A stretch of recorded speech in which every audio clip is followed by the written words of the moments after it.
I challenge you to make this dua. Wallah, if the Imam made this dua, you would throw a shoe at him from the back. And look, brother, what's this dua? My dress is like the non-Muslim. My food is like the non-Muslim. My schooling is like the non-Muslim. My appearance is like the non-Muslim. My house is exactly like the non-Muslims. My dreams and my ambitions of owning a house and taking my family on a holiday at the end of the year and driving, every ounce of my body's ambition is exactly like the non-Muslim. My name was Muhammad, I changed it to Mo. My name was Mustafa, I changed it to Steve. Every ounce of me is dripping non-Muslim. Yeah, but brother, alhamdulillah, I'm a Muslim. The Prophet says, glad tidings, hani'an, hani'an, glad tidings to the stranger. Honestly, who feels like a stranger, bro? Who, bro? You walk into any restaurant, halal, not halal, Iza, yallah, kullu meshi, brother, bismillah, oh God, brother. We're deep down in our hearts. Where? Look, you know what? It's one thing when the brother says to me, listen, I have an addiction and I'm trying to deal with my addiction. Wallahi, I will appreciate it. Look, the man knows he has a problem. No, but I have an addiction and I'm in denial about my addiction and I try to use deen to justify my actions. Isn't that interesting? So you might tell me, look brother, you know, maybe the Prophet was going through hard times. On his deathbed, sallallahu alayhi wa sallam, he was going through sakarat al-maut, conscious, unconscious, in and out. So he lost consciousness. Aisha is there, radiallahu ta'ala anha. Then he wakes up. Then he says to Aisha, authentic narrations, he says to Aisha, imagine, Aisha was 18 years old when the Prophet died. How old was she? 18. And Allah called her and the others in the Quran, Allah called them Ummahat al-Mu'mineen, the mothers of the believers, meaning they have become haram on every man. Yani once the Prophet dies, sallallahu alaihi wasallam, no one can remarry her. 18 in a world and in a society where the man was everything. Imagine this 18-year-old is watching her husband die at the age, and she has her whole life that now she knows, I'm going to be alone. I can never remarry after him. So he wakes up from his, you know, he was unconscious, and says to Aisha, how much money do we have? This sunnah no one talks about. Sheikh, please man, put these stories behind. Let's speak about investments and stocks, and let's speak about buying houses, brother. Because in our hearts we believe that honor, that money will restore the honor of Islam. Ya Aish. Ya haram. So she says to my Prophet of Allah, all that we have is 7 gold coins. Imagine a man with 9 wives.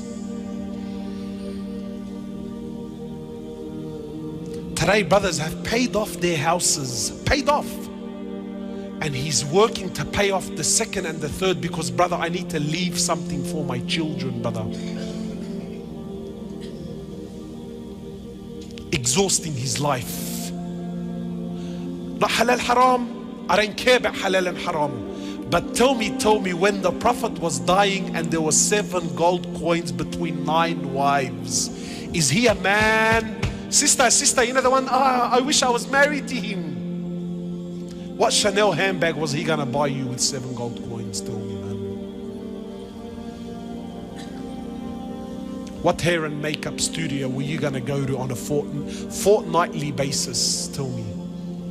What restaurant were you gonna be fine dining in? Tell me. So he says to Aisha, take the 7 gold coins and give them in charity now.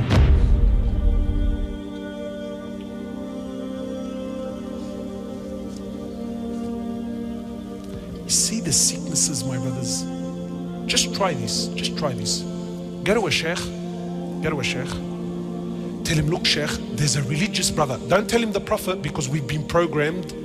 We've become professional liars, my brothers. Professional. You know, some brothers would, brother, when you say the name of Rasulullah, oh, I get chills in my spine. Sallallahu alayhi wasallam, brother. Subhanallah, his name, it does something to me, you know.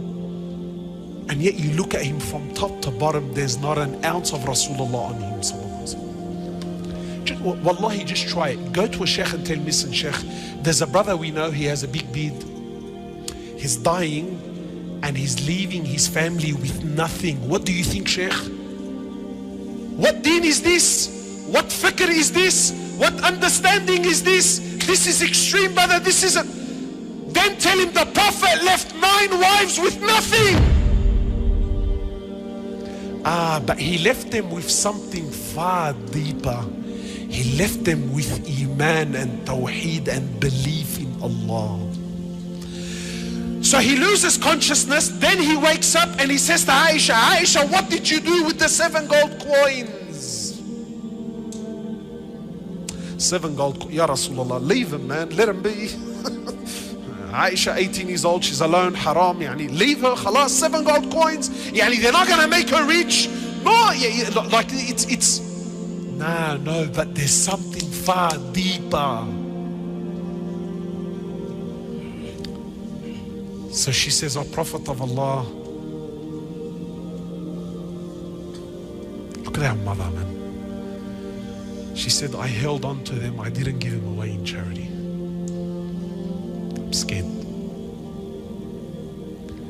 He says to Aisha, do you want me to die and stand in front of Allah while I still own something from this dunya? Is this how you want me to stand in front of Allah, Aisha?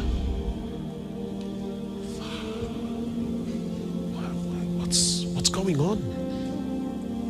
My brothers, who's the Rijal? Who's the man? So you might think, look, brother, that's Rasulullah sallallahu alaihi wasallam, you know, like Allah was... No! In Bukhari, the dua of Rasulullah, Allahumma ja'al rizqa ali Muhammadin qut. Ya Allah, make the rizq of the family. The hadith is in Bukhari. Ya Allah, make the rizq of the family, not just Muhammad. Muhammad and his family, sallallahu. Make the rizq and the provisions of Muhammad and his family the bare minimum. I challenge you to make this dua. Wallah, if the Imam made this dua, you would throw a shoe at him from the back. And look, brother, what's this dua? Because in our hearts, in the sicknesses of our society, a man is determined by his money.